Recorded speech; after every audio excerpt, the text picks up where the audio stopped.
Al-Maidah ke-47. Dan hendaklah pengikut Injil memutuskan perkara menurut apa yang diturunkan Allah di dalamnya. Barang siapa tidak memutuskan perkara menurut apa yang diturunkan Allah, maka mereka itulah orang-orang fasik. Ayat ini adalah ayat Madaniyah fase akhir. Bagaimana bisa disebut Injil berlaku hanya pada zaman Isa jika kita melihat statement Donitan yang di layar? Pastilah kalau Injil hanya berlaku pada zamannya.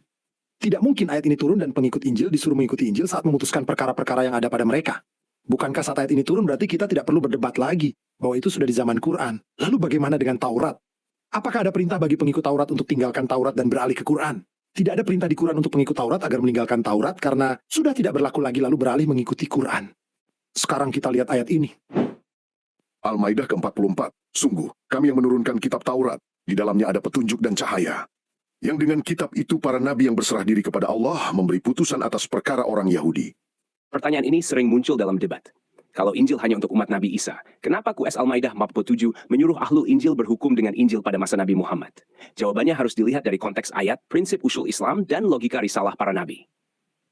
1. Baca konteks ayat bukan dipotong.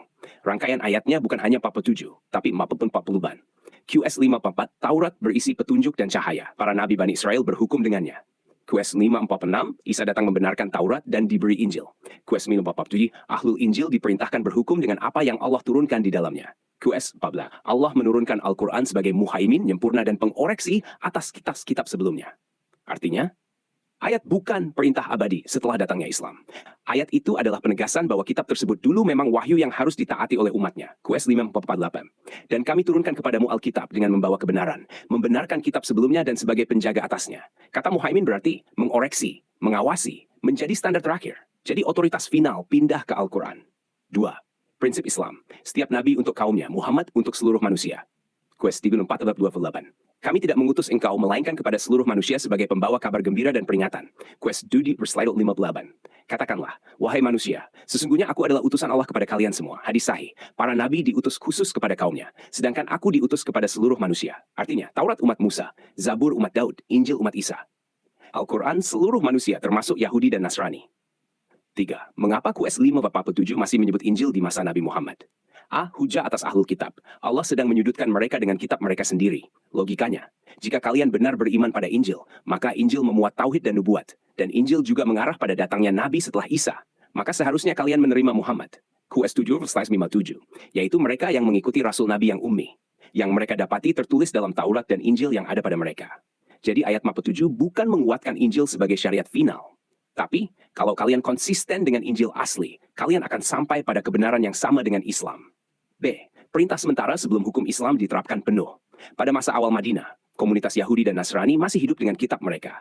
Islam belum memaksa mereka masuk syariat Islam. Maka, mereka diminta tetap berhukum dengan wahyu yang mereka akui, bukan dengan hawa nafsu atau perubahan manusia. QS 2-5, ayat yang kami nasahkan atau kami jadikan dilupakan. Kami datangkan yang lebih baik darinya, atau yang sebanding. Konsepnya adalah nasak, menutup posisi Injil dalam Islam. Islam tidak sama dengan mengatakan Injil itu palsu total. Islam juga tidak sama dengan mengatakan Injil masih berlaku penuh sekarang.